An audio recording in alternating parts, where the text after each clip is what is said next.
सायली अर्जुनला म्हणते की मी सुमन काकूंना जेव्हा सांगत होते ना नागराज काकांवरती लक्ष ठेवायला, खरं तर त्यांना ना खूपच अस्वस्थ झाल्याचं पाहिलं मी. मलाही जाणवलं ते, कारण कोणत्या बायकोला आवडेल ना आपल्या नवऱ्यावरती अशी नजर ठेवायला. पण काय करणार, आपलासुद्धा नाईलाज होता. पण अर्जुनच्या डोक्यात सतत अस्मिताचाच विचार असतो. कारण सचिनने बाहेर जे काही गुण उधळलेत ना ते अर्जुनने स्वतःच्या डोळ्यानं पाहिलेलं असतं. म्हणूनच तो बिचारा धक्क्यात असतो. अचानकच त्याच्या तोंडून वाक्य बाहेर पडतं की अस्मिताई नेहमी म्हणते. सायलीजवळ येऊन विचारते की काय हो, काय म्हणतात अस्मिताताई? तेव्हा अर्जुन तिच्यापासून नजर चोरतो. अस्मिताई असं म्हणते की जो पुरुष आपल्या बायकोला फसवतो ना तो पुरुष म्हणून घेण्याच्या लायकीचाच नाही आहे.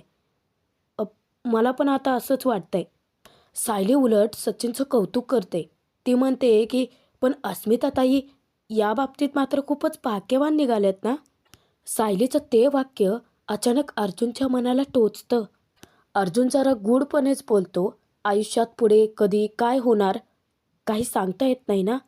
सायली म्हणते की खरं आहे, आपण पण आपल्या आयुष्यात किती चढ उतार बघितलेत ना, आणि पुढे कधी काय होणार हेही आपल्याला काही माहीतच नाही आहे ना. तेव्हा अर्जुन म्हणतो की खरं आहे, पण तू होतीस ना माझ्या आयुष्यात.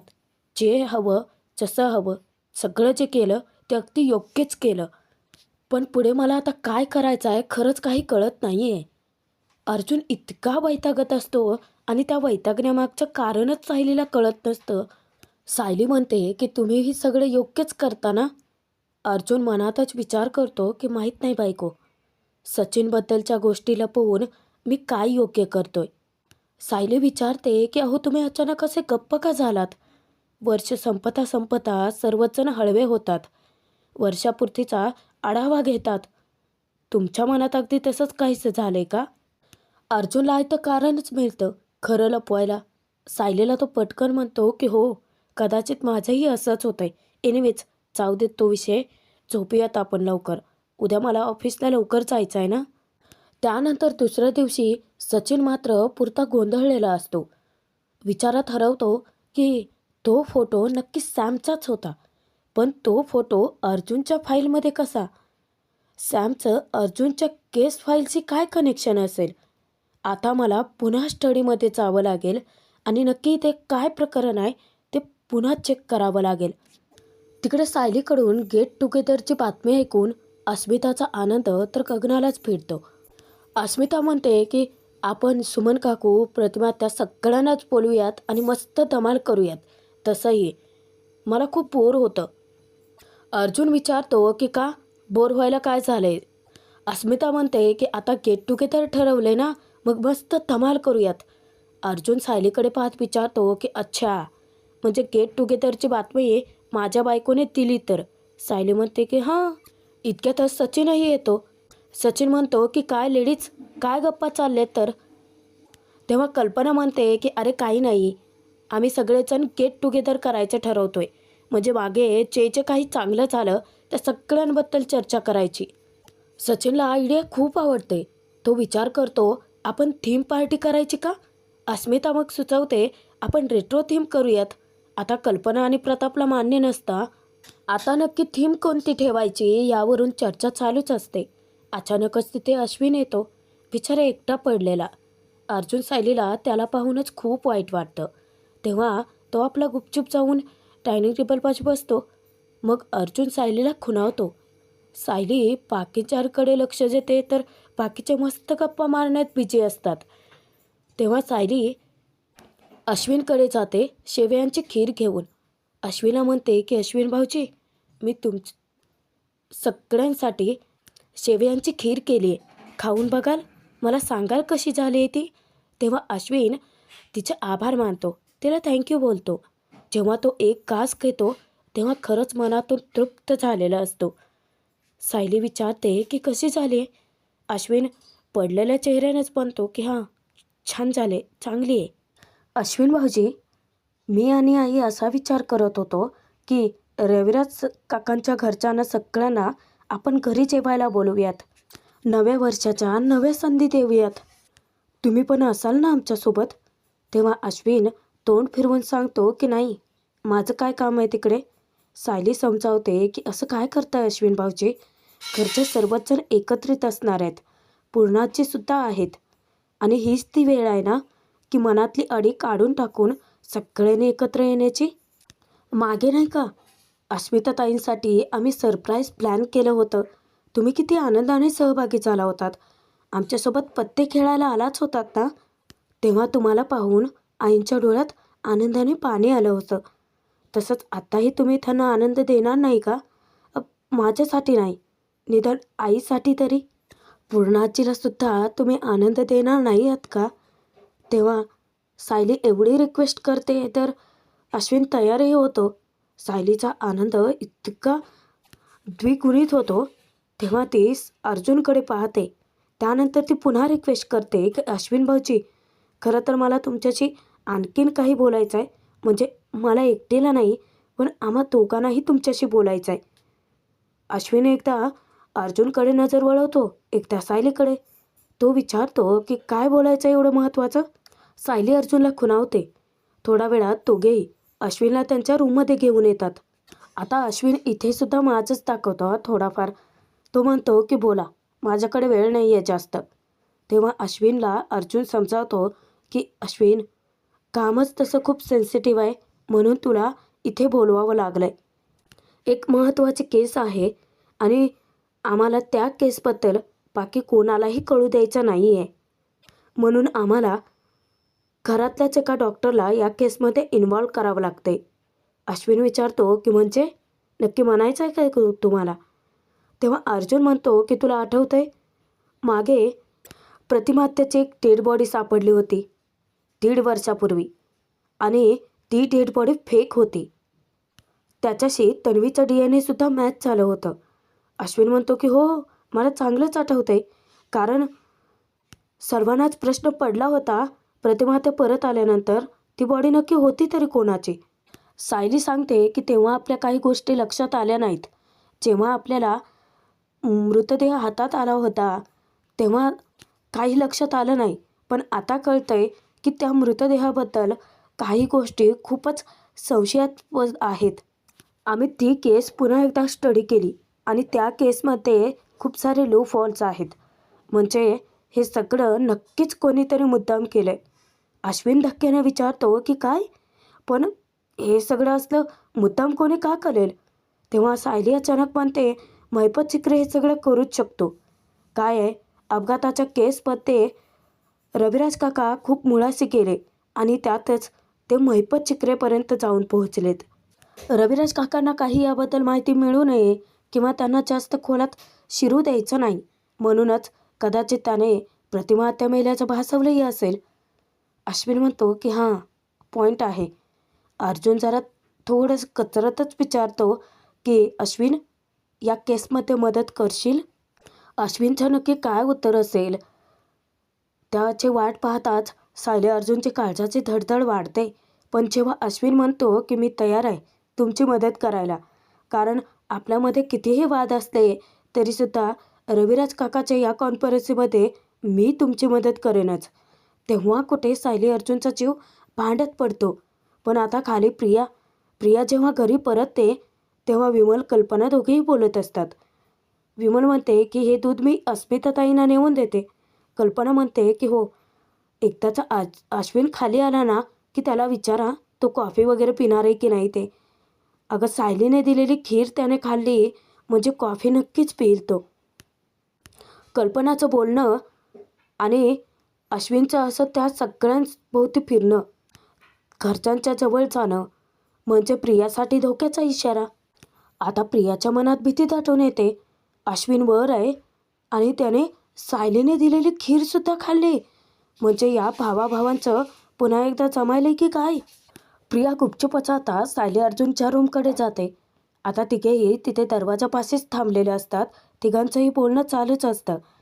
आता प्रिया विचार करते की हे इतकं काय सिरियस बोलतायत, माझ्याबद्दल काही असेल का?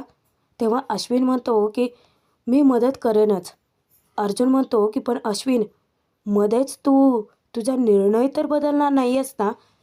त्यावर अश्विन म्हणतो, तुम्ही दोघं विसरला असाल, पण मी आठवण करून देतो, मी पण या घराचा एक भाग आहे आणि तुम्ही काळजी करू नका. यातलं कोणाला काहीच नाही कळणार. आता ते सगळं जे बोलत आहेत ते थोडंसं कोड्यातच आहे, त्यामुळे प्रियाला काही कळतच नाही आहे. पण अचानक होतं असं, सायलीचं लक्ष दरवाजाकडे जातं आणि सायली मग म्हणते की 1 मिनिट, मी दरवाजा लावून आले. काय आहे, आई रूममध्ये चालल्या आणि त्याने हे बोलणं ऐकलं तर मग उगाचच काळजी करतील. आपल्याला जे करायचं आहे ते सगळं आपल्या तिघातच राहायला हवं आहे. सायली पटकन आतून दरवाजा बंद करून घेते आणि मग काय, प्रियाचा खूपच मोठा पचका होतो. अर्जुनला काय समजवायचं असतं ते तो समजवायला जातो, पण अश्विन जरा डोक्यावर पडल्यासारखाच वागतो. खरोखरचा प्रियाच्या आंधळ्या प्रेमात तो इतका अडकलाय ना. अर्जुन म्हणतो की हे बघ, जे असेल ते आपल्यातच राहायला हवं आहे.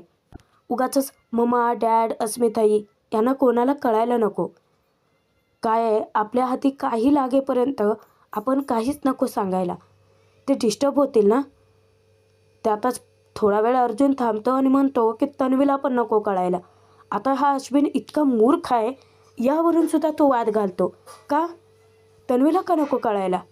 म्हणजे तुला काय वाटतं, मी माझ्या बायकोपासून या सगळ्या गोष्टी लपवायच्या आहेत? म्हणजे तुला असं वाटतं का की तन्वी बाहेर जाईल आणि सगळ्याला सांगेल, मम्मा डॅड, त्यांना मग टेन्शन येईल. आता या अश्विनचे डोळे कधी उघडणार आहेत ना, देवच जाणे. वारं आता उलटच दिशेनं वाहतं. तुमच्याशी कितीही चांगल्या वागण्याचा प्रयत्न केला ना, तुम्ही नेहमी वाकड्यातच शिरणार. अर्जुन समजावतो की असं नाही आहे अश्विन. अश्विन खेकसतो की सॉरी दादा, पण ही गोष्ट मी मुळात माझ्या बायकोपासून लपवून ठेवूच शकत नाही. अरे जे घडतंय ते तन्वीच्या आईच्या बाबतीत घडतंय आणि आपण तिलाच अंधारात ठेवायचं, मला नाही जमणार आहे. हे बघा, तुम्हाला काय ठरवायचं आहे ते ठरवा, पण मी ही गोष्ट तन्वीला सांगणार आहे, फायनल आहे. आता हा अश्विन असा ऐकणार नाही, म्हणून सायली बघा काय शक्कल लढवते. मुद्दामच म्हणते की मग तिच्या जीवाला धोका असेल तरीही अश्विन घाबरून मागे वळून पाहतो. महिपत ते जर प्रतिभातेचा तो खोटा मृतदेह आपल्यासमोर आणला असेल तर, आणि तो मृतदेह प्रतिमात्याचाच आहे हे आपल्याला पटवून देण्यासाठी तन्वीसोबतचे म्हणजे प्रियासोबतचे DNA त्यानेच मॅच केले असतील तर, जरा विचार करा अश्विन भाऊजी. साक्षीच्या विरोधात साक्ष देणाऱ्या प्रियाला पाहून त्याचा राग किती शिगेला पोहोचला होता. त्यानंतर साक्षी जेलमध्येच गेली. मग आता त्याच्या मनात प्रियाबद्दल किती राग उफाळलेला असेल. आता तुम्हीच मला सांगा की प्रियाचा जीव जावा असं तुम्हाला वाटतंय का? अर्थात अश्विन तेच बोलणार ना. नाही, अजिबात नाही. तो इतका पॅनिक होतो. तेव्हा सायली समजावते की हो ना, मग आपल्याला ही गोष्ट प्रियापासून लपवून ठेवावी लागेल. मला प्रियाच्या कोणत्याही गोष्टी जरी पटत नसल्या ना, तरी तिचा जीव जावा असं अजिबात नाही वाटणार. नाही, मी तन्वीच्या बाबतीत असं काहीच नाही घडू देऊ शकत. साक्षी तन्वीमुळे जेलमध्ये गेले ते खरं, आणि तिच्याबद्दल महिपतच्या मनात राग असेल तेही साहजिकच आहे. पण मग तन्वीचा या सगळ्यात जीव जावा असं होता कामा नये. तुम्हाला हवी ती सगळी मदत मी करेन. मी तन्वीला यातलं काहीच सांगणार नाही. सायलीने बघा किती अक्कल हुशारीने अश्विनला ताळावर आणलं. आता अर्जुन समजावतो की अश्विनला नक्की काय मदत करायचे. हे बघ, जे काही झालं ते सगळं हॉस्पिटलमध्येच झालं असणार आहे, कारण ती बॉडी आपल्याला हॉस्पिटलमध्येच मिळाली होती आणि त्यामध्ये नक्कीच हॉस्पिटलचा कोणता तरी स्टाफ इन्वॉल्ड आहे. हे बघ, तू ना पोस्टमॉर्टम रिपोर्ट बघ, तुला सगळं कळेल. अर्जुन पटकन आपल्या बॅगेतून पोस्टमॉर्टम रिपोर्ट अश्विनच्या हाती सोपवतो. त्यानंतर अश्विन, सायली, अर्जुन तिघांची सुद्धा या विषयावरून चर्चा होते. म्हणजे अर्जुन समजावत असतो की अश्विनला नक्की काय मदत करायची आहे. इकडे प्रियाची मात्र असली तडफड होते, ती चोरून का असेना पण नक्की अश्विनसोबत काय बोलत आहेत हे दोघे एवढं सिक्रेट, तेही ते ऐकण्यासाठी अर्जुनच्या रूमच्या बाहेर थांबते. तिची नेहमीची घाणेरडी सवय चोरून बोलणं ऐकायचं. पण काही केल्या प्रियाला काही बोलणं ऐकूच येत नाही, कारण दरवाजा बंद असतो ना. आता प्रिया विचार करते की तार बंद केल्यामुळे काहीच ऐकायला येत नाही आहे. मग सायली, अर्जुन अश्विनला घोळात घेऊन नक्की काय विचारपूस करतायत. इकडे अस्मिता इतकी एक्सायटेड असते. ती ना सचिनशी मस्त गप्पा मारत असते. सचिन, ही झबली बघ ना किती छान आहेत. पूर्णाजी मला म्हणाली की झबली दुपटी हे सगळं ती तिच्या साडीपासूनच शिवणार आहे. म्हणजे ती काय म्हणाली, बाळाला सगळं मऊसूतच हवं असतं, म्हणजे लागतं. तेव्हा सचिन म्हणतो की वाव नाईस. त्याचं लक्ष तर भलतीकडेच असतं. अस्मिता म्हणते की पूर्णाजी भले माई आजीकडे, पण ती ना आपल्या बाळाचाच विचार करते. अरे अचानकच त्याला जांभया येतात. फोन येतो मध्येच. तेव्हा तो फोन रिसीव्ह करण्यासाठी बाहेर जायचं म्हणतो. अस्मिता म्हणते की सचिन, अरे अख्ख्या घरात फक्त माझ्याच रूममध्ये जास्तीची रेंज येते, त्यामुळे तू इथेच बोलू शकतोस. आता तो बहाणा करतो की नाही अस्मी, मगाचपासून बसून आहे ना, थोडंसं वॉक करत बोलून येतो, कामाचा फोन आहे. आणि तो तेथून निसटतो. आता फोन काय साक्षीचा वगैरे नाही आहे तर त्याच्याच एका मित्राचा आहे. सचिनने खरंच आतून एक खूप मोठा गोंधळ घालून ठेवला आहे. म्हणजे खरं तर त्या मित्राने फोन पैसे मागण्यासाठी केलेला असतो. सचिन आता वरवरचे शब्द सोडतो की अरे नाही, मी तुला फोन करणारच होतो आणि मी तुझे पैसे लवकरच परत करतोय. तो विचारतो की कधी? बँक अकाउंट फ्रीज झाल्यानंतर. तो म्हणतो की त्याचं काय, त्याच्यातही खडखडाटच आहे. मित्र विचारतो की अरे तिथे तुझे खायचे प्यायचे सुद्धा वांदे झालेत, म्हणून परत आलायस तू भारतात. सचिन शब्द देतो की हे बघ, अरे माझं इथे काम सुरूच होतंय. रिपेमेंटची अमाऊंट जरी जास्त असली तरी तुम्हा सगळ्यांचे हळूहळू पैसे वेळेवरती देईनच मी. आता तो मित्र धमकावतो की कधी? हे बघ, आम्हाला वेळेवरती पैसे हवेत आणि एकेकाचे पैसे जर तू वेळेवर नाही दिले ना सचिन, तर तुला जेलची हवा खावी लागेल. म्हणजे या सचिनने काय एकच कांड केलेलं नाही आहे आणि आणखीन किती कारस्थानं करून ठेवलेत ना, देवच जाणे. इकडे प्रियाला अश्विनकडून माहिती काढून घ्यायची असते गोड बोलून. म्हणून ती काय करते बघा, अश्विनसाठी नाश्ता आणि कॉफी घेऊन येते. अश्विन, अरे मी जेव्हा मगाशी बाहेर गेले होते ना, तर किचन मला खाली दिसलं, म्हणून म्हटलं की चला आपण नाश्ता बनवून घेऊयात. बघ ना, मी तुझ्यासाठी मस्त उपमा बनवलाय, खाऊन घे ना पटकन. अश्विन म्हणतो की खाईन मी, नंतर ठेवते ते. तरीही प्रिया फोर्सच करते. अश्विन, असं काय करतोस अरे? म्हणजे मान्य आहे मला की माझ्या हाताला माझ्या किंवा तुझ्या आईची हातची चव नाही आहे, तरी पण कोणतीही गोष्ट प्रेमाने केली तर ती चवदारच लागते असं म्हणतात, ऐकलंय मी. प्लीज तू खाऊन घे ना अरे. आता प्रिया अशी ऐकत नाही तर अश्विन तिच्यावरती वचकतो. तुला म्हटलं ना, ठेव तिथे, कामात आहे मी. प्रिया रागातच ती प्लेट जी आहे ती आदळते. त्यानंतर उगाचच गोड गोड बोलते. लाडेगोडी कशी लावते बघा. अश्विन, तू हल्ली माझ्या वाट्याला येतच नाही अरे, सतत आपल्या कामात बिझी असतोस. अरे काय झालं, मगाशी मी रूममध्ये आले तू नव्हताच, म्हणून मी बाहेर गेले बघायला, तर विमल मला म्हणाली की तू अर्जुनच्या खोलीत आहे. तो अर्जुन तुला वाकडं वगैरे काही बोलला नाही आहे ना? अश्विन सांगतो की नाही. मग प्रिया विचारते की अच्छा, मस्तपैकी गप्पा मारत होतात तर? अरे उलट तुमचं दोघांचं बॉन्डिंग इतकं स्ट्रॉंग होतंय पुन्हा पहिल्यासारखं. माझीच काहीच हरकत नाही अरे. उलट मला खूप छान वाटतंय तुझ्यासाठी. म्हणजे ते माझ्याशी कितीही वेडवाकडं वागत असतील तरी तुझ्याशी ते छान वागतात ऐकून बरं वाटलं. काय गप्पा झाल्या तुमच्या? मग अर्जुनसोबत सायली असेल ना तिथे? काय म्हणाली ती? काय गप्पा झाल्या तुमच्या? प्रिया इतकं भंडावून सोडते त्याला. अश्विन शेवटी वैतागून बोलतोच. घरात सगळ्यांचं गेट टुगेदर करायचं ठरवलंय. त्याचीच प्लॅन चालू होतं, त्याचीच अरेंजमेंट करायची आहे. सगळेजण एकत्रित येऊन आनंदात वेळ घालवणार आहेत. हे बघ, पुढचं आणखी काही खोलात मी नाही सांगू शकत. आणि तो तसाच निघून जातो. प्रिया विचार करते की अश्विनसुद्धा उडवाउडवीचीच उत्तरं देतोय. मग या तिघांच्या नक्की काय बोलणं झालं असेल? तर आजचा भाग इथेच संपतोय प्रेक्षकांनो. पुढे बघूयात प्रोमोत नक्की काय ट्विस्ट आलाय. आता त्यांना एक CCTV फुटेज मिळाले आणि सोबतच एंट्री बुक त्यांनी पाहिले सुद्धा. त्यात तर एंट्रीसुद्धा खूप चुकीचे आणि जे काही पुरावे यांच्याकडे आहेत ते मॅच होतच नाही आहेत. यावरून सगळं लक्षात येतं अर्जुनच्या की हे सगळं खोटं रचलं गेलं होतं. पण हा रचणारा नक्की आहे तरी कोण? आता नागराज बॉडी घेऊन जातोय खरं, दिसतोय, पण स्पष्ट चेहरा दिसतच नाही आहे. तो फक्त पाठमोहरा दिसतोय. तेव्हा अर्जुनने तर एक गोष्ट निश्चितच शोधून काढली की हा जो माणूस आहे ज्याने फेक बॉडी प्लॅन केली 22 वर्षापूर्वी प्रतिमा हत्येच्या अपघाताला, हाच जबाबदार आहे. तर आता खरा सूत्रधार नागराजच आहे. हळूहळू सत्य बाहेर येते आणि सत्यापर्यंत सायली अर्जुन नक्की कसे पोहोचतायत, त्यात अश्विनची साथ कशी मिळेल, मध्येच प्रिया काही गोंधळ तरी घालून ठेवणार नाही आहे ना, नक्की काय घडेल पाहणं मनोरंजकच ठरेल. प्रेक्षकांनो, ठरलं तर मग मालिकेचे खरे भाग पाहण्यासाठी जरूर सबस्क्राईब करा.